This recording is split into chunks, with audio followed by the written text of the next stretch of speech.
네, 매주 금요일에는 확실한 정치 토크가 옵니다. 제가 그 이분 두 분의 커플 이름을 좀 지어달라고 시청자 여러분들께도 부탁을 좀 드리겠습니다. 어떤 그 네이밍이 좋을지 여러분들 함께 해주시면 좋을 것 같은데요. 우선 국회 과방위원장 맡고 계신 더불어민주당 최민희 의원님 그리고 개혁신당 정책위의장 맡으셨던 김용남 전 의원님 두 분 나오셨습니다. 어서 오십시오. 네, 안녕하세요. 네, 안녕하세요. 너무 급하게 그 여쭈어가지고 네이밍을 아직 못하셨는데 김용남 의원님이 네이밍 진짜 잘하시거든요. 삼행시도 굉장히 빨리 잘 지으시고 두 분 의원님 잘 지내셨죠? 네. 네. 좀 무척 바빴어요. 요새 뭐 AI 토론의 붐이어가지고 AI 토론에 네, 가서 뭐 일단 발제까지는 듣고 나오는 게 제 원칙이라 예. 머리가 터지는 줄 알았어요. 네. 새로운 용어와 새로운 사실들, 뭐 새로운 주장들을 막 꾸겨놓고 소화하느라고. 공부하시느라고 바쁘신 두 의원님을 위해서 저희가 도라지 약도라지 지냈고 하나 소개하고 가겠습니다. 제가 있는 동안 따뜻할 때 마셔주시기 바랍니다. 예, 찬바람 저도 얼마 전에 갔다 왔는데 너무 목이 따끔따끔거리고 했었는데요. 실내는 난방 때문에 건조하고 밖은 너무 춥고 그래서 자꾸 기침 나고 아침마다 물부터 찾고 계시다면 그리고 기관지가 고민이 되시다면 이제는 천기 약도라지 진액고로 관리하시면 좋을 것 같습니다. 풍부한 사포닌 성분으로 기관지를 촉촉하게 보호하고 차가운 공기로부터 건강을 지켜줍니다. 사포닌 성분의 대가죠. 약도라지는 동의보감에도 나온 귀한 원료인데요. 추운 겨울을 이겨낸 우리 농가 약도라지만을 엄선해서 담았습니다. 첨가물 제로이고요. 천연 원료로만 100%입니다. 설탕, 꿀, 감미료 없이 천연 원물 그대로 담았는데도 자연의 은은한 단맛이 좀 나나요, 의원님? 살짝 나요. 그러니까 제가 음식 단 거는 싫어하는데 그 정도로 달진 않고 살짝 나요. 살짝 단맛이 난다. 예, 향긋함도 느끼실 수 있으십니다. 뭐 당뇨 이런 거 있으신 분도 드실 수 있다고 하니까요. 드시면 좋을 것 같고 건조한 날씨에 목 칼칼하거나 감기가 낫지 않아서 고생 중이신 분들 사실 제가 좀 먹어야 될 것 같은데 제가 시간이 없어서 잘 못 먹습니다. 매일이 피곤하신 분들께도 추천드립니다. 구매자분들께서 올려주신 댓글 중 최신 댓글 리뷰 하나 소개해드리겠습니다. 아침마다 따뜻한 물이랑 약도라지 한 스푼 떠먹으니 겨울에 목감기 한번 안 걸리고 보냈습니다. 어머니가 찬바람 불면 감기와 잔기침을 늘 달고 사시는데 한 병을 다 드시고 편해졌다고 하십니다. 5만 병이 벌써 판매가 됐는데요. 가격은 3년 전 그대로 드립니다. 2병 구매하시면 2병을 증정하는 이벤트에 배송 메시지에 장윤선의 취재 편의점 이렇게 기재하시면 천연 오칠 프리미엄 스푼을 사은품으로 함께 보내드립니다. 지금 바로 장윤선의 취재 편의점 유튜브 더보기 링크 클릭해 주시면 되고요. 아니면 웰스앤헬스에서 구매하셔야 사은품을 받으실 수 있으십니다. 한 병에 얼마죠? 늘 가격을 안 써줘 여기는. 지난주에 제가 물어봤어요. 그러니까 왜 가격을 안 써주는 겁니까? 예, 가격을 좀 써주세요. 한 병에 얼마인지. 들어가서 확인해 보시면 되겠네요. 네, 그렇죠. 지금 당장 들어가서 확인을 해주시면 되겠습니다. 최민희 의원님도 괜찮으셨어요? 네, 저는 아까 광고 앞에 읽으신 거 아침에 일어나면 물부터 찾고 네. 목이 칼칼하고 장기침이 나고 그게 딱 저거든요. 맞아요. 지난주에도 저도 그래요. 산다 그랬는데 또 까먹었어요. 맞아요. 너무 바쁘셔서 그래요. 네, 오늘은 꼭 사도록 하겠습니다. 오늘은 제가 한 병 챙겨서 뭐 드리도록 하겠습니다. 똑같은 마치 그 네. 레코드 틀어놓은 것 같이. 맞아요. 지난주하고 똑같은 얘기를 하고 있어요. 귀요민, 귀요민으로 해달라. 귀요민, 귀여운 민남매. 좋습니다. 귀요민, 귀요민. 의원님 요새 오민시 밀고 계신데. 오민시. 50대의 민주투사가 된 시장주의자 김용남 이렇게 하시고 계시거든요. 오민시가 아니고 오민시입니다. 네, 하여간 좋네요. 예, 귀요민 좋습니다. 예, 참고하겠습니다. 자, 어제 10차 변론기일 끝났는데요. 일단 그 법률가이신 김용남 의원님께 여쭤볼게요. 전반적으로 좀 어떻게 보셨습니까? 3명의 증인이 출석했습니다.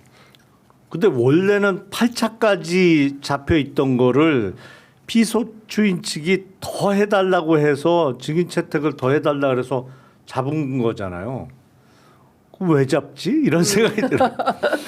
유리한 얘기하는 사람 아무도 없는데 증인이 나올수록 점점 더 불리해지는데 물론 결과에 대해서는 어느 정도 예상이 되기 때문에 네. 뭐 이거를 더 심판기를 많이 잡아서 결과를 뒤집겠다는 의도는 아니고 그냥 시간을 지연시키겠다는 의도인 거는 알겠는데 네. 하면 할수록 불리한 얘기만 계속 나오잖아요. 어제도 뭐 한덕수 총리도 그렇게 바랬지만 그다지 유리한 얘기 안 해줬거든요. 네. 아 이제 그만할 때가 됐고 예상대로 다음 네. 주 화요일날 결심하겠다고 하니까 네. 이제 그만하자 뭐 이럴 때가 됐다라고 생각해요. 네.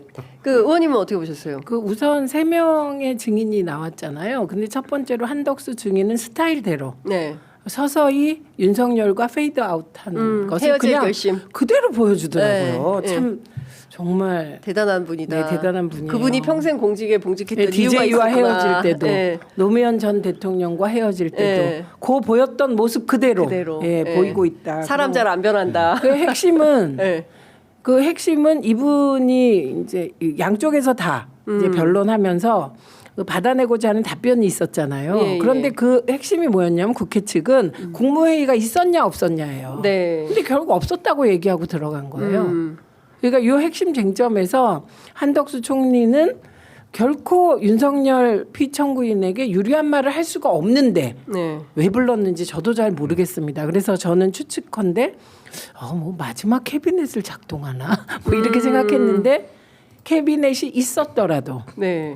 페이드아웃 전략은 한덕수 전 총리의 페이드아웃 전략은 실행됐을 것이다 이렇게 봤습니다. 그다음에 네. 홍장원 증인에 대해서는 그 장소 문제 가지고 네. 예, 계속 문제 삼았는데 그 메모 장소 메모지. 예. 그리고 CCTV. 메모지. 예. 예, 그런데 이게 만약에 형사 재판에서 도둑질을 한 것이다, 강도를 한 것이다. 예. 그러면 소위 증거의 위치나 이런 게 중요하겠죠. 네, 네. 근데 메모를 어디서 했느냐 하나도 중요하지 않은 것 하나도 같아요. 중요하지 않아 보입니다. 이 재판에서는 대통령이 체포 지시를 했냐 안 했냐, 예. 했는데 누구를 했냐 이게 중요한 거 핵심이죠. 아니에요? 그런데 네. 중요한 건 그것도 저는 안 중요하다고 생각합니다.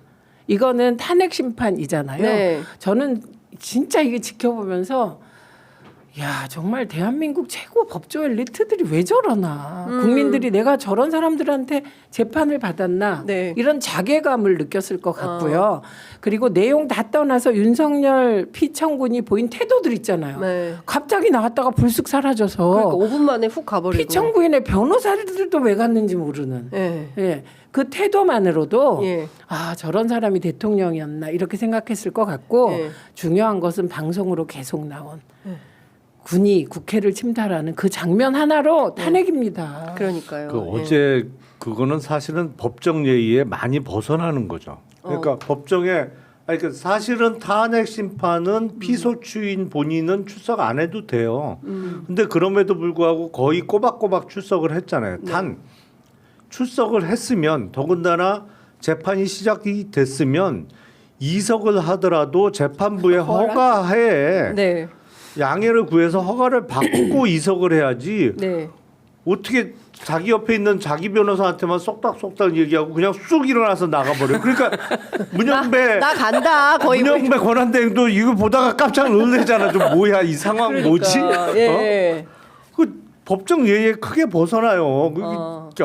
아니 근데 그 앞에 형사 재판이 있었잖아요. 근데 오늘 아침 그 김어준의 뉴스공장 들으니까 김기표 의원 얘기가 그 형사법정에서 본인이 검사하던 시절에는 그 증인석이 피고인석이었다면서요. 근데 거기 가서 앉아 있다가 잘못 앉았다고 피고인석으로 이동하라고 그런가 그러고 이동을 했다는 거예요. 증인석에 앉아 있다가. 무슨 얘기인지 알겠어요. 근데 지금은 그게 증인석이랑 피고인석이 바뀌었다는 거예요. 재판정에. 근데 그걸 모르고 옛날 자리에 앉아 있다가 벌떡 일어나 가지고 피고인석으로 이동했다가 아침에 이제 그 일을 당하고 그다음에 그 3시에 왔는데 듣다 보니까 영 못 듣겠어서 야 나 간다 그러고 확 나가버린 거 아닌가 5분 만에. 아니 근데 그거 멘탈이 좀 지금 흔들리는 거 아니냐. 그 법정 구조가 바뀐 지는 꽤 오래됐죠. 오래됐는데 아, 그래요? 그 법정에 그렇게 오랜 기간 동안 안 들어갔었나요? 아니 근데 검찰총장이 법정 갈 일은 없지 아니, 않나요? 총장이 들어갈 일은 없지만 예. 총장 되기 전에 중앙검사장 되기 전까지만 해도 사실상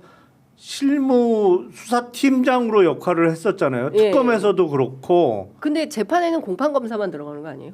아니. 근데 보통 그 주요 사건은 수사 검사가 가죠. 직접 들어가죠. 네. 근데 안 들어가고 그러면 전부 후배들만 법정에 들여보냈나? 일은 딴 사람이 한 거 아니에요? 그러니까 그 구조 바뀐 지는 오래됐는데. 그러니까 몰라서 막 헤매다가 딴 데 다 앉아 있다가 도로 앉았다. 그래서 그 되게 그래서 이제 멘탈이 좀 흔들리는 것 같다. 그러니까 명상을 보니까 처음하고 다르게 흰머리카락이 상당히 많이 늘어난 것 같긴 해요. 헤어를 정돈하긴 했으나 흰머리카락은 좀 늘어난 것 같더라. 근데 흰머리는 그러니까 염색을 못 할 거 아니에요 지금 안에서. 염색은 못하게 하죠. 그러니까 흰머리는 적은 편인 거죠. 예, 그 정도면. 그 정도면 예, 그 예. 연세에. 네.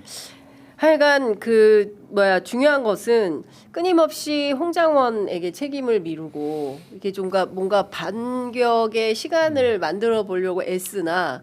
근데 그게 홍장원 메모에만 있는 게 아니고요. 네네. 그 어제 그 핵심 장면 중에 하나는 그 아프신 분 나왔잖아요. 조지호. 예, 총장. 그분이 나와서 딴 얘기는 다 제한됩니다. 뭐 어쩌고 했지만 딱 한 가지 인정을 한 게 있어요. 핵심적인 게 검찰에서 피의자 신문 조서에 네, 내가 맞아요. 읽고 도장 찍고 네. 다 했다. 맞아요. 예, 그것은 사실이다를 인정한 게 핵심이에요. 맞습니다. 예, 예. 예. 그리고 나머지는 안 했는데 그걸로 가름해라 뭐 이런 거였잖아요. 네, 예, 네, 예. 네. 예. 그러니까 제가 보기에는 의원님 말씀하신 대로 다 끝났고 25일 최후 진술 남았는데 이 최후 진술 하고 싶은 말 다 해 이런 거잖아요. 네. 그렇죠. 몇 시간을 할까요?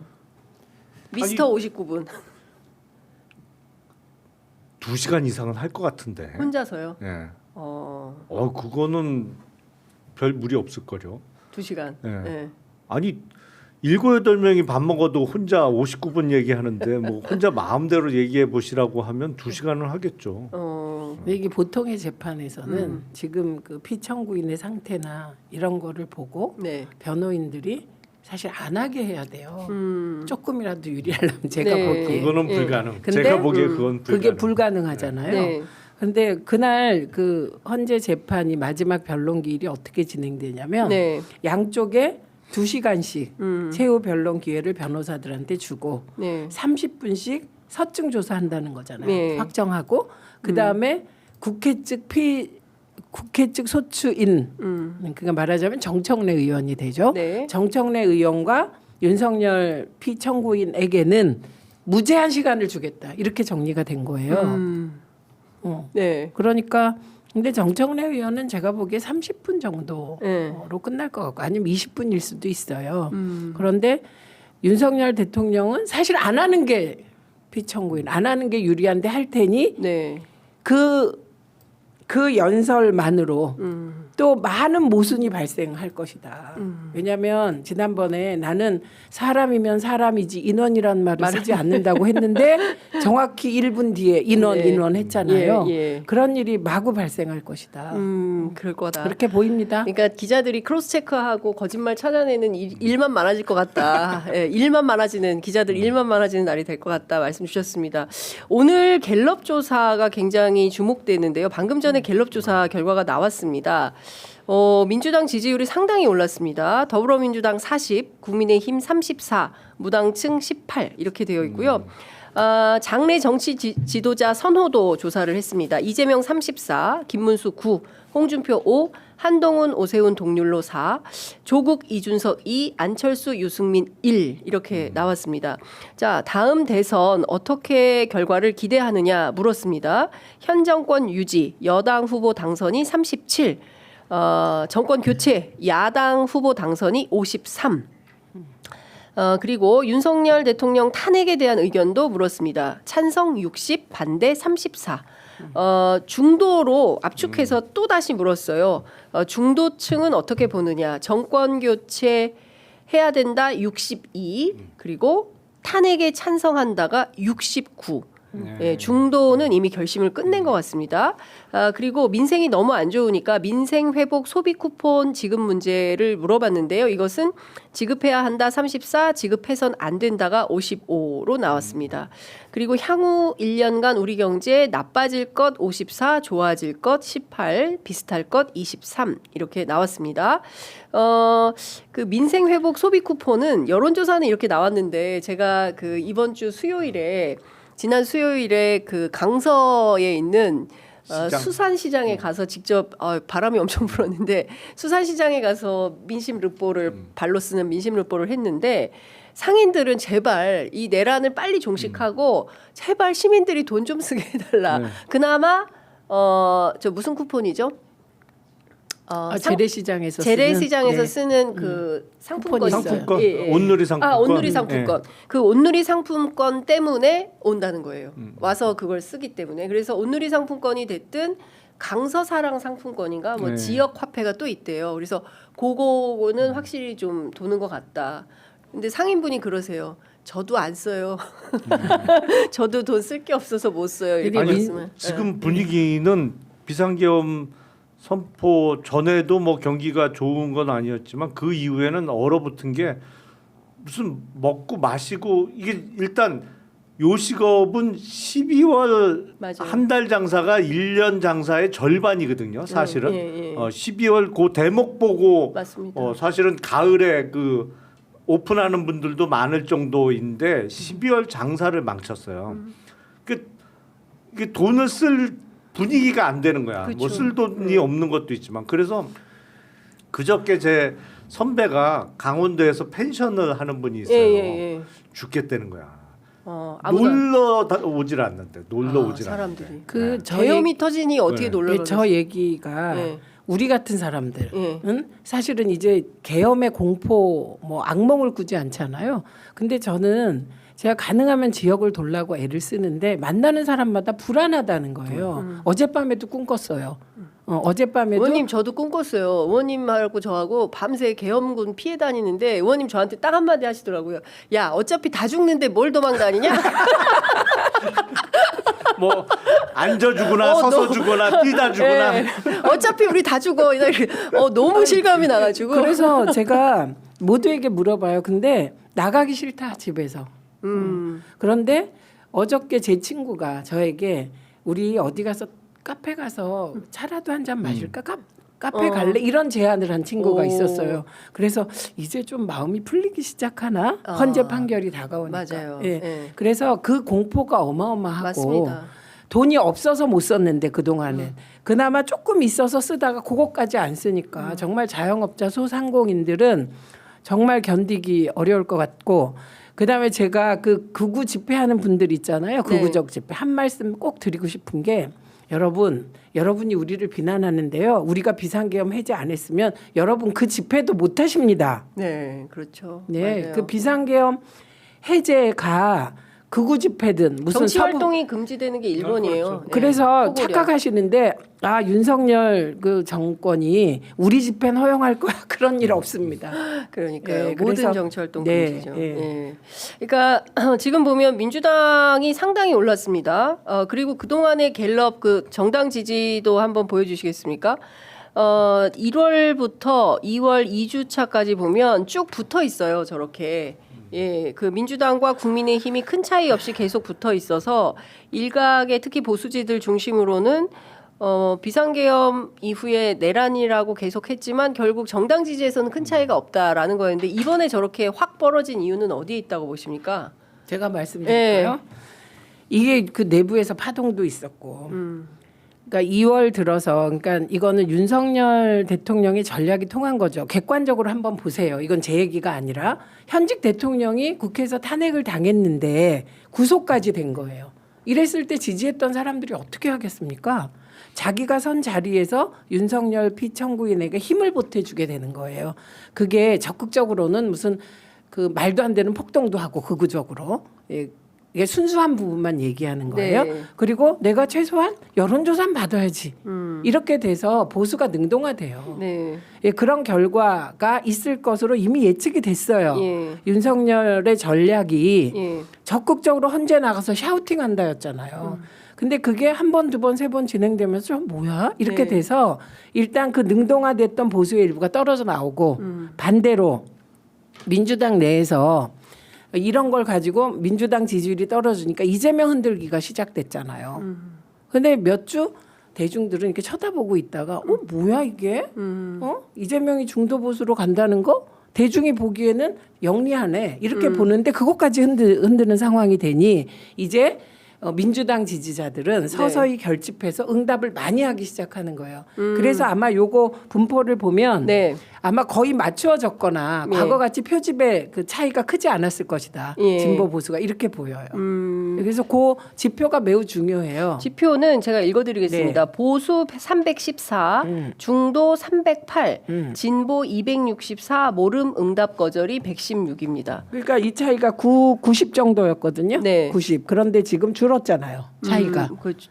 지난주에는 이거는 아니군요. 네, 이거는 가중치를 준 숫자고. 가중치 이전을 해야 어쨌든 되는데. 전반적으로 보면 진보가 그러니까 보수 과표집은 맞고 맞는데 중도도 많이 답변을 한 거네요. 맞습니다. 그래서 요 대목을 주의하셔야 되는데 중도 308에 네. 예를 들면 진보가 중도 난 중도야 이렇게 하는 응답이 일부 있기 때문에 네. 일부 있을 것으로 추정되기 때문에 네. 이제 서서히 요 지표를 보면 이제 진보 쪽의 응답률이 앞으로 더 높아질 것이다 이 얘기를 하고 있는 거고요. 네. 그래서 필연이다 이건 일시적인 결집은 일어나지만 네. 지금 비상계엄이 일어나는 장면 군대가 국회를 침탈하는 걸 방송을 통해서 반복적으로 봤는데 이건 TV조선도 예외가 아니에요. 네. 그거 다 내보냈거든요. 예. 그런데 그걸 본 국민들이 그 각인되어 있는 상태 지금. 비상계엄은 안 된다가 다수잖아요. 네. 그거는. 그래서 지지율은 출렁일 수 있다. 그러나 제가 늘 여기서 몇 번 말씀드렸는데 정치인들은 희특번덕하고 이합집산하지만 대중의 그 도도한 어떤 그 흐름, 네. 이 시대 정신에 대한 흐름은 잘 안 바뀐다. 그래서 일시적인 가벼운 출렁임으로 네. 뭐 지지율이 좀 바뀔 수는 있지만 네. 곧 큰 대화가 흐르는 방향으로 지지율은 수렴됩니다. 그러니까 또 이렇게 올랐다 그래서 일희할 필요도 없고요. 또 다시 또 출렁이면 일비할 필요도 없다. 이렇게 봅니다. 예. 자, 김용남 의원님. 제가 보기엔 국민의힘이 그 태세 전환에 실패한 게 지지율 추락의 제일 큰 원인이라고 봐요. 그러니까 비상계엄 내란 사태가 벌어졌는데 초창기에 이른바 보수층에서 또 탄핵 당하게 생겼다라는 위기 의식 때문에 결집이 분명히 됐었죠. 네. 근데 뭐 그 결집을 바탕으로 확장 전략으로 좀 스탠스를 바꿨어야 되는데 네. 결집되네. 그러면 이대로 그냥 소위 그 옹호해도 계속 우리를 응원하네. 한동안 잘 나왔잖아요. 네. 그걸 안주해 버린 거죠. 안주하다 보니까 중도층은 점점 떠나는 거예요. 네. 뭐야 이거 도대체? 그렇지. 예. 내란 옹호야? 예. 그리고 태도가 안 바뀌어. 예. 그리고 권영세 비대위원장도 비상계엄은 잘못됐지만 또 그런 일이 일어나도 해제하는데 자기는 참석 안 하겠다. 예. 그 앞뒤 모순되고 그러면 표결에 참여하지 않겠다고. 그러니까요. 저는 진짜 납득하기 그러면 어려웠어요. 결국에 비상계엄을 옹호하는 것밖에 안 되는데 그렇죠. 그 소위 중도에서 표를 줄래야 줄 수 없는 얘기를 계속 이어가고 있단 말이에요. 근데 국힘의 정치인들은 지금 발목이 잡혔어요. 예. 이른바 그 아스팔트 우파에게 발목이 잡혀갖고 이제 못 빠져나온단 말이에요. 제 표현대로 하면 윤석열 늪에 빠졌어요. 늪에. 예. 늪에 빠져버렸어. 예. 그러니까 이러면 말라 죽게 마련이거든요. 이거를 그럼에도 불구하고 빨리 태도를 조금씩이라도 바꿔가면서 사실은 지금 대선 전국에 이미 국민들은 전국에 대한 인식이 옮겨져 갔는데 선거 준비를 위해서 틀어야 되는데 방향을 그냥 가던 대로 간단 말이에요. 엉뚱한 방향으로. 제가 말씀드립니다만 지금의 국힘의 스탠스라면 대선을 보이콧해야 맞아요. 그렇잖아요. 지금 헌재 재판관들도 좌파 사법 카르텔에 의해서 장악되어 있는 거라 예. 탄핵이 안 돼야 맞는데 지금 탄핵을 서둘러 몰아가고 있고 그러면 탄핵 인용이 돼도 인정할 수 없다는 게 논리적으로 맞을 거 아니에요. 더군다나 거기에 플러스해서 선거 부정을 지금도 주장하고 있단 말이에요. 네. 선거 부정이면 어차피 해봤자 선거 질 텐데 왜 해요? 보이콧해야지. 예. 안 맞는 거야 이게 부조하거든. 언밸런스다. 예. 지금 보기엔 전략이 전혀 없어요. 없다. 국민의힘은. 그러니까 제가 보기에는 내부에서도 상당한 혼란 속에 대선을 치르고 참패하는 결론을 날 수밖에 없을 것 같아요. 모르겠어요. 후보 과정에서 어떻게 될지 모르겠는데 중요한 포인트가 바로 명태균 게이트입니다.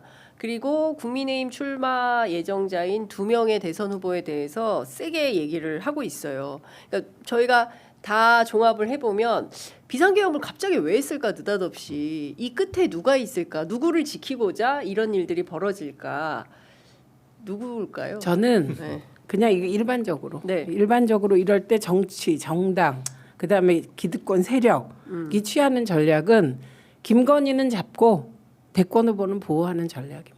아, 보통은 그렇게 갑니다. 네 보통 예, 예. 예. 뇌가 작동한다면 예. 그런 전략으로 갈 거라고 보고. 예. 김건희는 잡고 대선 후보는 보호한다. 네, 이미 한덕수 전 총리의 어제 헌재 태도가 네. 이제 미래를 가늠하게 해주는 한 지표가 될 텐데 그저께 36명인가 맞죠? 그 국힘 의원들이 헌재 몰려갔잖아요. 네. 그런데 그분들 중에 가장 먼저 태세 전환할 사람이 누굴까? 누구예요? 예. 이렇게 보면 태세 전환할 인물들이 다 보이는 거거든요. 그래서 그 36명을 네. 유의미하게 계속 지켜 보셔라. 아. 특히 각 지역구 예. 유권자들께서 유권자들이. 이제 더 이상 그런 거 허용하면 안 되는 거라고 예. 생각하거든요. 예. 그래서 최소한의 기획이 작동하고 뇌가 작동한다면 저는 대권 후보는 보호하는 쪽으로 모든 전략을 집중할 것이다. 네. 저들은 예. 그게 이제 통할지 안 통할지는 검찰이 어떻게 할지 달려 있다고 보는데 어떨 것 같습니까? 근데 이게 보궐선거라 사실은 다음 달 중순쯤 헌재의 결정이 나면 5월 중순 선거잖아요. 네. 그때까지 유의미한 수사 결과가 나올까가 좀 의문이에요. 그쵸. 좀 시간을 끌지 않겠나. 그리고 나서 선거 판도가 확실히 구분이 되거나 아니면 선거 결과가 나온 다음에 하지. 선거 그 수사 결과를 발표할 가능성이 좀 높아 보여서 그러니까 파면 선고가 나오면 그 이후에 아니 아니요. 그러니까 네. 대선에 대선 결과가 나오면 대선. 그때 가서 수사 결과가 이렇습니다. 뭐 누구는 어쨌고 누구는 뭐 어쨌고 이런 예. 거를 발표하거나 아니면 그 전이라도 선거 전에 구도가 확실해. 예를 들어서 2017년 선거처럼 누가 당선될지 뻔히 알아. 그러면 발표할 수 있겠죠. 네. 근데 그러지 않고 만약에 박빙의 선거다. 그러면 수사 결과를 대선 이후에 발표할 가능성이 좀 있을 거예요. 그럼 이번 선거는 어떻게 보세요? 이번 선거. 이번 대선? 2번. 예. 이번 대선은 확실한 선거예요? 아니면 조금 아닌 선거예요? 저는 어느 한쪽이 분열하지 않는 한 쉬운 대선은 없다고 생각해요. 2017년 대선은 그때 당시에 홍준표, 안철수, 유승민 후보가 표를 나눠 가져갔죠. 네. 하지만 세 사람의 득표를 합치면 52%예요. 문재인 후보를 네, 맞습니다. 10% 예. 정도 앞선 표죠. 근데 그때는 분열할 수밖에 없는 구조였기 때문에 쉽게 이겼죠. 예. 당시 문재인 후보가. 예. 근데 이번도 어느 한쪽이 분열하지 않는 한 결국에는 박빙 선거라고 봐요. 대선은 그렇거든요. 다른 선거는 분위기 뭐 이 정도로 어느 한쪽이 내란을 일으켜서 치러지는 선거면 완사이드하게 가야 될 텐데 대선은 저는 매번 보면 안 그런 것 같아요.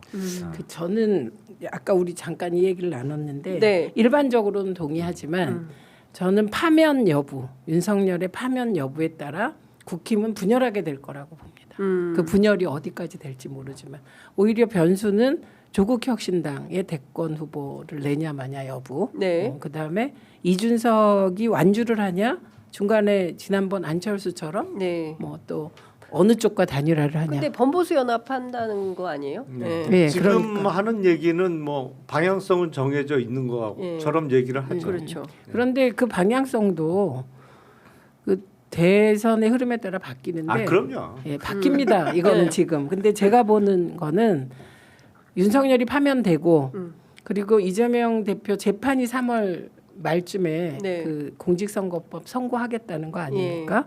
그 결과에 따라. 근데 그 결과는 민주당 입장에서 별 유의미하질 않아요. 예, 왜냐하면 이 무지막지한 검찰 독재 정권의 정치 탄압으로 보고 있기 때문에 지지자들의 거의 80%가 유의미하질 않아요. 그러나 선거법 선거가 어떻게 나든 네, 유의미하지 않고 그다음에 일부가 흔들겠지만 그것도 지금 이 전국에서 흘러갈 것이다. 그래서 저는 사실은 이준석 후보가 나와서 만약에 보수 대연합을 하잖아요. 네. 그거는 이 선거판에서 이기기 위한 것이 아니라 국힘이 다음에 보수를 재편하기 위한 포석이다. 이렇게밖에 보이질 않아요. 네. 근데 그 별로 좋은 수 같지가 않고요. 네. 거기서 예를 들면 김영삼이 돼야 되는 거잖아요. 네. 근데 김영삼이 못 될 가능성이 크다. 지금 이준석? 극우하고 손잡을 수는 없어요. 이준석 네, 대표가. 네. 근데 국힘의 능동적인 지지자는 극우적이에요. 예. 그러면 이준석 대표는 그들을 쳐낼 수 없잖아요. 지지자들을 쳐낼 방법은 없거든요. 그래서 일시적인 사분 오열은 불가피하다고 봐요. 저는 국힘 세력은 네. 민주당이 과거에 그랬듯이 예, 깨지지 않고 다시 서는 길은 없더라고요. 저희도 해봤는데 안철수는 이날 우리가 엄청난 분열을 겪었잖아요. 예, 호남 가장 핵심 지지층을 잃은 거예요. 가장 개혁적이며 진보적인. 그래서 그런 과정은 필연이다. 네. 예, 그렇게 보기 때문에 좀 다르게 보고 있고 그래서 대선은 저는 내부에서 이재명 대표를 어떻게 흔들어도 이재명 대표가 후보로 간다. 예, 그리고 이번에 비상계엄 해제하는 과정에서 위기 관리 능력까지 보여준 거기 때문에 예, 완사이드하게 갈 거라고 봅니다. 아니, 의원님 저도 생각과는 좀 달리. 아니 저는 민주당의 후보가 이재명 대표가 될 거라는 거는 전체 초의 판도. 의심도 없어요. 네. 근데 본선에 있어서는 사실은 지금 벌어진 상황에 비추어서는 생각보다는 박빙의 선거가 될 거라고 저는 생각해요. 그 이게 생각보다 박빙이 어느 0. 한 진영이 분열해서 후보가 제각각 나오지 않는 한 네. 생각보다 박빙 선거일 거다. 근데 오늘 나온 갤럽 조사를 보면 이재명 대표가 34고 나머지 그 보수 쪽 후보를 다 합쳐도 한 26 정도가 돼요. 그러니까 물론 이제 오늘 나온 조사가 뭐 저 끝까지 유지된다라고 볼 수는 없겠지만 김문수 장관의 지지율은 처음에 비해서 계속 떨어지고 있는 것 같거든요. 저는 고 분포 때문에 네. 검찰은 네. 명태균을 가지고 대권 후보까지 치지 않을 것이다. 아, 저 이렇게 본다는 거예요. 네. 경선이 진행돼서 후보가 예. 결정되기 전까지는 저는 검찰이 제가 능동적으로 움직일 것 같지 않아요? 명태균 쪽 취재를 했는데 명태균 쪽에서는 어떻게 보고 있냐면 이 창원지검 수사를 서울로 올려 보낸 이유는 김건희를 지키기 위한 것이다. 그리고 유력한 대선 후보 중에 그 지지율이 제일 안 나오는 사람부터 치고 올라갈 거다. 뭐 이런 얘기를 하고 본인들은 오세훈, 홍준표에 대해서 많은 증거를 갖고 있다. 그래서 폭로한다. 이런 주장을 합니다. 일단 김건희. 대선 지지도 관련해서는 지금 누가 봐도 민주당은 누가 대선 후보가 될지 뻔히 보이잖아요. 예. 국민의힘은 여러 명이 다 조금씩 가능성을 갖고 있단 말이죠. 그러니까 단일화되지 않아서 분산 효과도 있고 아유 나는 누굴 지지할지 아직 모르겠다라는 것도 섞여 있기 때문에 이게 이제 단순 합산하고 정작 양 당의 후보가 딱 정해졌을 때의 양상은 좀 다를 수가 있을 것 같고 창원지검에서 서울중앙지검으로 이송하는 거는 제일 큰 목적은 저는 일단은 수사 지연이라고 봅니다. 수사 지연. 왜냐면 창원지검에서 그렇게 오래 갖고 있었는데 여기서 몇 달을 더 끌 수는 없잖아요. 네. 그럼 니네 뭐 하냐? 수사 결과 내놔라고 하는 압력이 점점 커질 수밖에 없어서 네. 아무 내용은 없었지만 중간 수사 결과를 발표하면서 일단 서울중앙지검으로 이송하니까 네. 지금부터 다시 시작하는 거예요. 여기는. 그러니까 적어도 당분간은 버틸 수 있단 말이에요. 아. 수사 결과 왜 안 나와? 예. 왜 발표 안 해? 저희 이제 막 받았는데요. 사건 이게 되잖아요. 그러니까 제일 큰 목적은 수사 지연이고 예. 그 다음은 사실은 이런 정치적으로 민감한 사건을 핸들링하는 데는 아무래도 수시로 페이스 투 페이스로 만나서 의논할 수 있는 서울중앙이 창원보다는 훨씬 여건이 낫겠죠. 뭐 그런 의미에서는. 네. 근데 생각해 보세요. 그 명태균이 생각하는 그런 예측, 추측 그거를 검찰이 이 사람이 지지율이 낮으니까 이 사람부터 하고 그게 가능하겠습니까? 그거 불가능한 얘기고요. 네. 그다음에 윤석열 피청구인을 체포할 때 심우정 검찰총장이 봐줄 것이다 이런 얘기 얼마나 많이 했습니까? 근데 천하의 심우정, 천하의 김건희라도 이 모두가 보고 있는 상황에서 검찰이 결정을 해야 되면 네. 검찰은 정말 그 집단 지성이 요구하는 쪽으로 가게 되는 거예요. 윤석열을 체포하잖아요. 검찰 조직 논리에 따라서. 예, 구속하잖아요. 네. 그게 검찰은 뭐 속으로 아 이렇게 하는 게 미래가 낫겠지. 누구는 그렇게 생각할지 몰라도 그것도 관념이고 아. 어떤 결정을 할 때는 딱 그때 조건에 따라서 결정한다는 거예요. 예. 그러니까 이 보수 쪽 혹은 국힘 쪽의 논리 중에 예. 하나는 아 저런 착각도 할 수 있겠다라고 생각하는 게 뭐냐면 지지율이 예. 그 윤석열 대통령의 지지율 50%짜리 만들어 놓고 네. 이게 51%니까 헌재가 무시하지 않을 거야. 이런 얘기한 거 있잖아요. 네, 네. 그거를 제가 보기에는 조작해 가는 걸로 저는 보고 그 사람들은 나름대로 판을 읽을 줄 아는 사람이에요. 저는 약간의 사자가 낀 거 약간이 아니라 많이 꼈다고 보는데 네, 네. 근데 그 여론조사 이후로 안 나오잖아요. 그래서 검찰이 김건희를 아무리 봐줄라 그래도 못 봐준다. 아니 어제 나온 거 보세요. 너 김상민 도와. 그러면 내가 그 장관 자리나 공기업 자리 줄게. 예. 그가 뭔데요? 그러니까. 대통령도 그렇게 못하잖아요. 네. 이 위임된 권력을 사유화하고 네. 뿐만 아니라 민간인이 어디다 대고 그런 말을 하고 그게 명태균의 입에 의해서 나오고 예. 48분짜리 녹취가 있다고 하고 예. 이런 녹음해. 상황에서 네. 어떻게 김건희를 그냥 둡니까 검찰이. 자기가 살아야지. 검찰이 모든 게 아생연우의 살타. 내가 살고 남 죽인.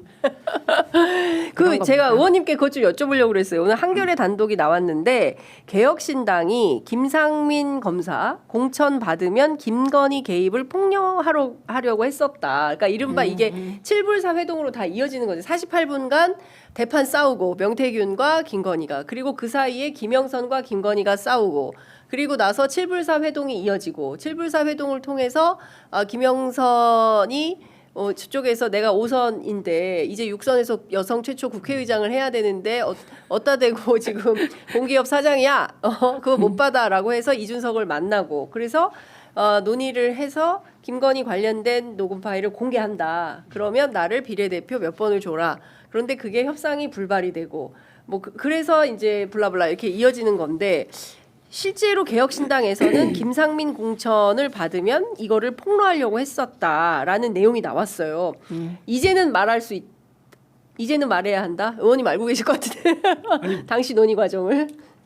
김상민 검사의 공천보다도 더 중요한 거는 김영선 의원이 사실은 폭로 기자회견을 해야 되는 거잖아요. 예. 근데 김영선 의원이 그때 당시로는 그 조건을 걸었단 말이에요.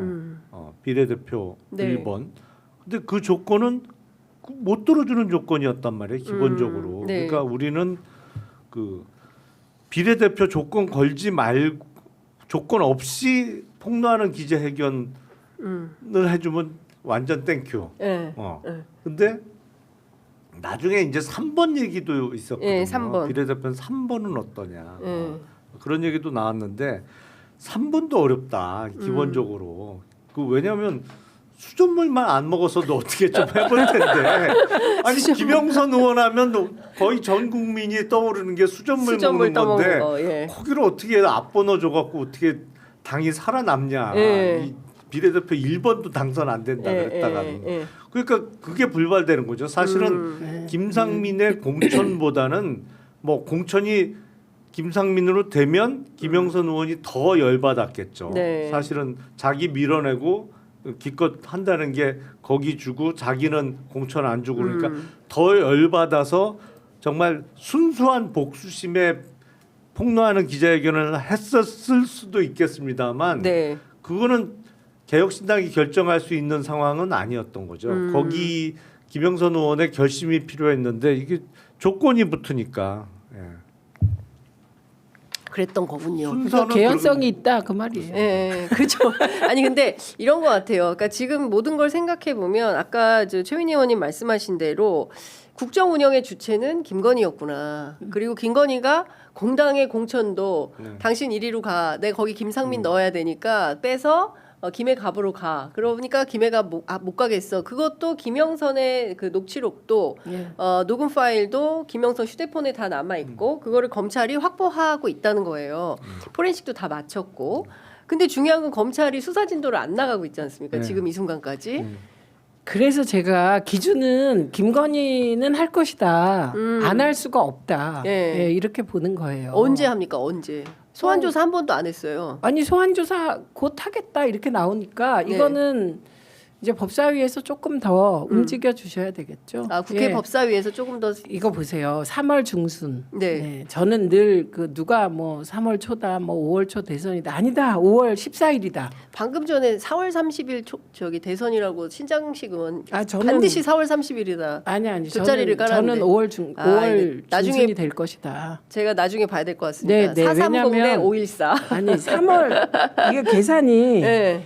그 430 혹은 네. 그 전에 휴가 그 대선 5월 치르고 7일. 휴가 가자 그거 계속 주장하고 있는 거잖아요. 신장식 의원. 예, 네. 그리고 5월 7일 설이 있고 막 그래요. 5월 7일은 좀 어려워요. 가능성이 있어요? 있어 보이나 14일일 것이다를 저희는 계속 주장하고 있습니다 지금. 예. 근데 그리고 너무 연휴잖아요. 5월 14일이요. 5월 저는. 예, 14일. 그런데 어제도 박균택 의원이 그저께인가 뉴스아이킥에 나와서 그 어제로 변론이 종결을 될 것이다 그랬어요. 그래서 저한테 물어요. 그래서 제가 아니다. 윤석열 대통령에게 최후 변론을 주게 네. 될 것이다. 예, 예. 3월 25일이잖아요, 그게. 네, 2월 25일. 아, 2월 25일. 예. 그러면 2월은 28일까지밖에 없죠. 네. 그럼 3일이에요. 예. 그럼 적어도 2주는 고민을 해야 되지 않습니까? 2주. 그러면 3일 더하기 2주 하면 14일이면 11일이 나오죠. 11일. 그러니까 11일이나 13일일 것이다. 예. 저 근데 선거가 그렇게 되면 5월 14일 못 치러요. 60일 이내 60일 이내예요. 이내에 예, 예. 치르게 되어 있기 때문에 그럼 더 늦어지는 거예요? 아니요. 그러니까 앞으로 당겨진다는 당겨진다. 거지. 아니, 근데 당길 수밖에 없죠. 네, 그런데 예. 4월 30일까지는 못 당긴다. 어떻게 되세요, 의원님은? 어떻게 보세요? 그러니까 이게 지금 사실은 딱 5월 7일이 근데 앞에 연휴가 계산상 하면 5월 7일인데 이게 연휴의 사실상 4일 연휴의 끝이라서 그렇게 되면 사전 투표율도 뚝 떨어질 수밖에 없어요. 네. 그래서 선거 치르기에는 가장 안 좋은 날짜가 될 수밖에 없어요. 일단 근데 이 와중에 우리 투표율이- 국민들이 투표는 하지 않을까요? 어떻게? 아니 그 하는 분들은 하죠. 네, 근데 네. 전반적으로 투표율이 다른 때보다는 떨어질 수밖에 없는 시기이기 때문에 네. 헌재 재판관들이 그것까지 감안을 할지는 잘 모르겠어요. 근데 가만 안 할 것 같아요. 감안 안 할 가능성이 높은데 네. 그렇게 되면 5월 7일 날 할 거냐 아니면 정말 땡겨서 할 거냐. 네. 근데 땡기기도 쉽지 않아요. 아, 못 땡겨요. 네. 그거 왜 땡기기 못 쉽지 땡기냐면 네. 4월 30일이면 네. 각 당이 너무 급해요. 네. 급해고. 경선을 후보 제대로 경선 치를 수가 없어요. 치를 수가 경선을. 없어요. 예. 그래서 그게 곤란하고 그러면 예. 3월 판결 날짜가 지금 3월 13일, 예. 11일 이렇게 예. 보고 얘기하는 예. 거잖아요. 18일 날 할 수도 있다. 그러니까 선고를. 네. 중순에 할 것이다. 예. 3월 18일 날 하면 선거 날짜는 적절하게 딱 예. 5월 14일로 14일. 잡힐 수 있는데 예. 그러면 이제 3주 결심하고 3주 3주. 선거거든요. 네. 그거는 조금 길다. 길어. 그러니까 3주는 너무 길다라는 게 이제 신장식 의원의 주장이에요. 금요일 날. 예. 그러니까 14일 날 할 수도 있죠. 예. 근데 여하튼 보겠습니다. 하여간 7일이나 14일. 예, 5월 대선은 그렇게 정해지는 걸로 보인다 이런 말씀 좀 주셨습니다. 근데 사람들이 이런 생각하는 것 같아요. 어떻게든 앞서도 말씀드렸지만 어떻게든 이 국면을 빨리 정리하고 선거를 해서 정상화의 단계로 나아가야 된다. 그러지 않고는 일상의 회복이 너무 더디고 어렵다. 근데 막 걱정하는 분들 있잖아요. 예. 계속 예를 들면 윤석열이 임명한 헌재 재판관들이 반란을 일으킬 것이다. 네. 근데 그거 중에 제가 믿는 건 이게 공개돼요 다. 내가 이 사안에 대해서 인용은 이런 이유로, 네. 기각은 이런 이유로 공개된다고요. 재판관의 판단이 다. 네. 저는 공개되기 때문에 걱정을 좀 더 안 해도 되지 않을까 이런 입장입니다. 저도 걱정 안 해요. 네, 공개되기 때문이에요. 네, 저는. 네. 방금 전에 속보가 나오고 있는데요. 윤석열 대통령이 체포영장 집행을 방해했다라는 혐의에 입건이 또 됐다고 합니다. 오늘 한겨레 단독 나온 한겨레 거죠? 단독 예, 보도인데요. 지금 보면 윤석열에 대해서 공무집행방해를 적시하자 검찰이 번번이 영장 기각을 했다라는 내용인데 특수공무집행방해 혐의가 적시된다고 해서 왜 검찰이 영장을 3번이나 반려를 하는 걸까요? 김성훈 경호차장 관련된 얘기입니다. 그러니까 그거는 말이 안 돼요. 근데 대통령에 대해서는 일견 일리가 있을 수 있는 게 네. 대통령은 불소추 특권이 있잖아요. 네. 다만 내란과 외환의 경우에만 기소할 수 있는 거죠. 그러니까 대통령에 대해서는 다른 혐의의 입건이라는 게 사실은 기소할 수 없는 단계예요. 형사소추 지금은. 안 된다. 예. 근데 탄핵 인용이 되면 그때 가서 기소할 수 있는 거죠. 그래서 대통령에 대해서 그러면 내란과 외환 이외의 범죄로 어떤 그 사람을 체포하거나 뭐 구속하는 거는 안 되지만 네. 대통령 이외의 사람들은 불소추 특권이나 뭐 그런 게 전혀 없기 때문에 예를 들어서 김성훈 차장에 대해서 특수공무집행방해 혐의로 구속영장을 친다 아니면 뭐 체포영장을 친다 그런 법률적인 하자가 전혀 없어요. 그래서 지금 김성훈 차장에 대해서 영거포 구속영장을 기각하고 있는 거는 법리적으로도 그렇고 사실관계에 비춰서도 이해는 도저히 안 됩니다. 이거 이렇게 할 수가 없거든요. 네. 딱 하나밖에 없어요. 그러니까 이렇게 할 수 없는데 계속 이렇게 하는 건 이유가 이렇게 있다. 할 수밖에 없는 이유가 있는 있다. 거죠. 그 이유는 뭐냐? 뭐냐? 비아폰 서버. 네. 네, 비아폰 서버만은 끝까지 지키고 그러니까 왜 비와폰 서버를 끝까지 지켜야 넘어가려고 하느냐. 한다. 네. 그 비아폰 서버에는 뭐가 흔히는 있길래? 김건희가 있다 이러잖아요. 예. 저는 영부인이 비아폰 가졌다는 얘기를 들어본 적이 예. 없습니다. 그거보다는 검찰과 관련된 기록이 있을 것이다. 검찰 관련 기록이 있을 것이다. 왜냐하면 그 기억하시지 않나요? 또 성관이 예. 성관이 이제 침탈했을 때 군대가 그때 무슨 얘기가 있었냐면 곧 국정원과 검찰이 온다. 올 것이다. 예. 그 얘기가 사라졌어요. 그게 대검 검찰 포렌식 센터 얘기가 나왔죠. 예, 그렇죠. 그래서 그 서버에는 네. 검찰이 있을 것이다. 이렇게 보는 거예요. 그렇죠. 그러니까 자기 보호다. 흔히 나 김건희를 보호하려 그래. 뭐 윤석열에 대한 충성이다. 다 아니고 지금 이런 시기에는 다 나 살겠다고 움직이는 거거든요. 네, 전부. 네, 근데 다. 진짜 어제 한덕수 총리 나와서 얘기하는 거 보니까 딱 정말 자기 재판 준비할 때 너무 역력하더라고요. 저거는 진짜 내 재판을 위한 태도다. 잘 모르겠고 막 거의 이런 식인 것 같은데. 사람이 다 드러나죠. 스타일이. 예, 그래도 그런 것 조지호 같아요. 청장은 인정할 건 딱 인정하고 그러니까, 예. 국회에서 위증한 것도 딱 인정하고 예. 그리고 나머지는 얼버무리는데 한덕수 정말 미꾸라지 그 얘기 하더라고요. 근데 기자들에게 조지호 청장에 대한 평을 물었더니 경찰 기자들한테 물었더니 딱 공무원. 네. 책임질 건 책임지고 아닌 건 아니고 이렇게 딱 하는 스타일이다라고 얘기를 하더라고요. 그러니까 그 말씀하셨잖아요. 검찰도 그냥 검찰이 아니라 검찰 수뇌부, 심우정 혹은 그 박성재 장관 그리고 김주현 민정수석, 이완규 법제처장 이 사람들과 관련된 주요 통화 내역이 됐든 비화폰을 가지고 있었던 이런 내용이 탄로날까봐 비화폰 영장을 그 서버를 안 내주려고 하는 거다. 아니 그러니까 그냥 검찰을 보호하기 위해서 검찰의 검사가 한 2,500명 되고 네. 수사관들은 그거보다 조금 뭐 비슷한 숫자가 있습니다만 뭐 검사나 검사장급을 보호하기 위해서 저렇게 할 수는 없어요. 그렇게 안 해요. 기본적으로 안 해줘. 그렇게까지 안 해. 그 단위까지 안 내려가. 예. 그러니까 저렇게 무리를 해서 기필코 방어를 해야 되는 건 그야말로 수뇌부예요. 핵심이지. 근데 예. 수뇌부면 그러면 검찰에도 총장이 있고 고검장급이 한 8명쯤 된단 말이에요. 네. 법무부 차관까지 합쳐서 대검차장이나 각 고검장 다 합치면 한 8명쯤 되는데 뭐 그 밑에 이제 검사장은 더 많고 뭐 검사장급을 보호하기 위해서 저렇게 할 리가 없고 그러면 고검장급이냐 뭐 네. 예를 들어서 뭐 8명 정도밖에 없는 그래도 저렇게 안 해. 그건 아니다. 더 위 같아요. 그래도 저렇게까지 예. 못해 예. 기본적으로 조직 생리상. 예. 네. 지금 한 3분 정도 남았는데요. 저 3분 최민희 남았어요? 의원님께 저 그것 좀 여쭤볼게요. 이거 해야 돼요. 어떤 거요? 꼭 하셔야 되는 말씀이 있구나. 예, 중도 보수.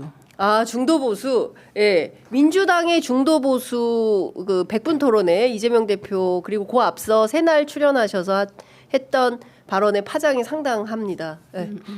우선 그거보다 저는 지금 비명 뭐 그 편의상 하는 겁니다. 비명이 뭐 이런 극단화된 정치 환경을 개선하기 위해서 타협하고 그다음에 소위 협치를 하는 길을 통합하고 뭐 이런 길을 얘기하잖아요. 네. 그 길이 뭔지 제시 좀 해보세요. 제가 요새 가장 고민되는 게 뭐냐면 네. 서부지 뭐 폭동, 그다음에 국힘의원들의 행태, 그리고 극우적인 집회에서 나타나는 행태를 보고 왜 저런 일이 벌어질까? 극단적인 행동은 대개 길이 없을 때 일어나는 거거든요. 그러니까 보수 지지자들이 극우적으로 되는 건 희망을 잃었기 때문이에요. 예, 저들도 본능적으로 대통령은 파면될 거야 이렇게 생각한다는 거예요. 그리고 다음 대선은 내가 싫어하는 민주당에 넘어가는 거야. 저것들 빨갱이야. 이런 논리로 자기를 분식해 가는 거예요. 그래서 제가 그러면 저들에게 희망은 뭘까? 윤석열이 돌아오는 거예요. 그 희망 주실 수 없잖아요. 누구도. 네, 그렇기 때문에 그러면 다음 대통령이 통합하라고 모두 요구해요. 네. 그럼 다음 대통령은 어떻게 해야 되는 거지? 통합을 위하여. 그 깊은 고민을 하다 보면 이재명 후보 같은 행보가 나오게 된다는 거예요. 지금 중도 보수의 영역을 지금 보니까 극우적인 사람들이 확보하고 있었던 거잖아요. 국힘이 갑자기 저런 행태를 하는 건 아니잖아요. 동기가 뭐건 극우적인 DNA가 있으니까 극우적 행태가 나오는 거잖아요. 그러면 그럼 중도 보수가 비어 있어. 민주당은 원래 DJ도 중도 우파라 그랬고 문재인 대통령은 보수라 그랬어요. 노무현 대통령은 저와의 개인적인 대화에서 열린우리당은 보수 리버럴이에요. 이렇게 얘기하셨어요. 왜 그게 문제가 되는지 모르겠는데 그 비어 있는 공간을 민주당이 확장해서 정말 합리적 보수의 영역을 세워보겠다 이런 취지로 보이거든요. 네. 그래서 가장 고민해야 될 것은 뭐 김부겸 전 총리도 마찬가지고 김경수 전 지사도 마찬가지고 이인영 의원도 얘기를 했던데 이재명에게 왜 국힘 같은 정책을 하냐 중도 보수하냐 이렇게 얘기할 게 아니라 그들이 얘기하는 통합을 위하여 그러면 어떻게 할 건데 이 답을 좀 제시해 주셨으면 좋겠다. 저는 계속 고민하다가 이재명 대표가 중도 보수 얘기할 때 저 사람은 늘 해답을 그게 뭐 나중에 어떻게 될지 몰라도 해답을 찾아서 움직이고 있구나. 고민을 가장 많이 하고 있다. 이렇게 생각했습니다. 네. 그거 어떻게 보세요, 의원님? 중도 보수. 기본적으로 발언의 동기는 저는 선거 전략이라고 보고요. 이거를 지금 뭐 학술적으로 따지기 시작하면 여러 가지 의견이 나올 수가 있는데 우리가 통칭 그냥 그 보수와 진보라는 개념을 기준 내지는 구분선에 대한 명확한 개념정의 없이 막 혼용해서 썼기 때문에 중도 보수라고 해도 뭐 제가 보기엔 반은 맞고 반은 틀린 얘기일 수 있는데 왜 이 시점에 저 얘기를 했을까? 철저하게 대선 본선을 염두에 둔 선거 전략이죠. 근데 제가 보기엔 시기적으로 조금 빠르지 않았나 이런 생각이 듭니다. 이런 얘기는 한 4월쯤 했어야 될 것 같은데. 근데 그 중도 보수에서 상당히 그게 그 파장이 컸잖아요. 100분 토론. 그리고 그 전에 있었던 새날보다는 백토에서 네. 오히려 더 그게 아니, 파장이 컸던 근데 것 같은데. 그 파장이요. 우리끼리 얘기라니까요. 아니 근데 저는 이게 여론조사에 좀 반영된 거 아닌가라는 생각이 좀 드는 게 네. 오늘 갤럽 조사에 보면 지역별로 대구 경북에서 이재명 대표가 19%로 제일 높아요. 그러니까 통상의 범주에서 보면 늘 누가 됐든 국민의힘 후보가 제일 높은데 그 공식이 깨졌습니다. TK에서 이재명 대표가 1등을 했어요. 그리고 19%고 김문수 후보가 15%로 2위, 홍준표 시장이 10%로 3위입니다. 아무도 없음 보세요. 아무도 없음? 무응답? 네, 대구. 대구의 무응답이 지지 후보. 이준석은 아무것도 없고요. 의견 유보가 37. 그러니까 제일 가장 높아. 높잖아요. 그래서 의미가 크지 않은데 아. 그러니까 이재명 대표의 감각 네. 네, 그건 매우 뛰어난 분이구나 이번에 다시 느꼈어요. 그리고 고민이 가장 깊구나. 내일로 생각하고 고민하고 있구나. 저는 그런 느낌이었습니다. 근데 사실 그런 것도 있어요. 지금 보면 오른쪽은 차고 넘친다. 근데 왼쪽은 아예 없는 거 아니냐. 진보 정당들이 있긴 한데 너무 소수고. 아니, 그죠? 그건 지금 이 판에서 고민할 내용이 아닙니다. 그러니까 이후에라도 네, 그거는- 이후에라도 사실은 뭔가 진보 정당이나 이런 게 좀 필요한 거야. 진보 이슈. 네 맞아요. 제가 지난번에 말씀드렸는데 민노당이 가장 잘한 건 산무 시리즈 한 거예요. 그렇습니다. 무상급식. 산무 일반. 예, 네. 그게 진보적 맞습니다. 정책입니다. 예. 그럼 지금 민주당이 예. 왜 이쪽이 그 소위 진보 쪽이 예. 약화됐냐면 민주당이 노란봉투법 받아서 하는 거예요. 그래서 저는 사실 노란봉투법이 무슨 진보입니까? 그것도 리버럴의 과제지. 국가보안법 리버럴의 과제잖아요. 민주당이 꺼내지도 못하면서 왜 그 중도 보수인 것 같은데 저는 네. 예 그러는지 모르겠고. 그래서 저는 중도 보수다 뭐다 할 것이 아니라 이재명은 정책에서 내가 이렇게 할 거야라고 보여주고 있잖아요. 예. 예를 들면 기본 사회를 위한 공정 성장 이렇게 나간 거예요. 저는 궁금해요. 다른 분들이 내가 그 중도 보수에 반대했는데 나는 중도 개혁이야. 근데 개혁은 이념이 아니죠. 기본 사회를 위한 공정 성장이 성장이었어요 이번에. 예.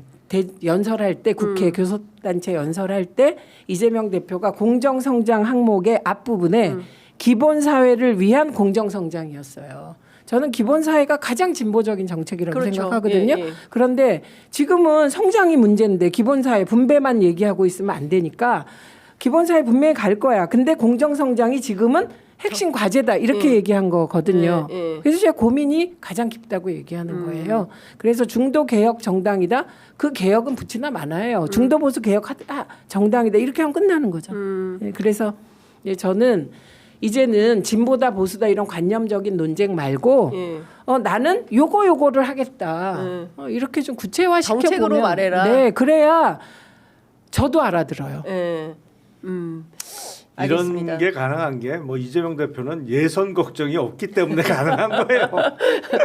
예선 걱정 예선은 전혀 신경 안 쓰는 것 같아요. 그냥 바로 본선 직진을 하면 되기 때문에 알겠습니다. 아이고 무려 4분이나 더 네. 저희가 시간을 뺏었습니다. 오늘 말씀 잘 들었습니다. 네. 다음 주에는 이름을 명백하게 지어서 만나 뵙도록 네. 하겠습니다. 고맙습니다. 네, 고맙습니다.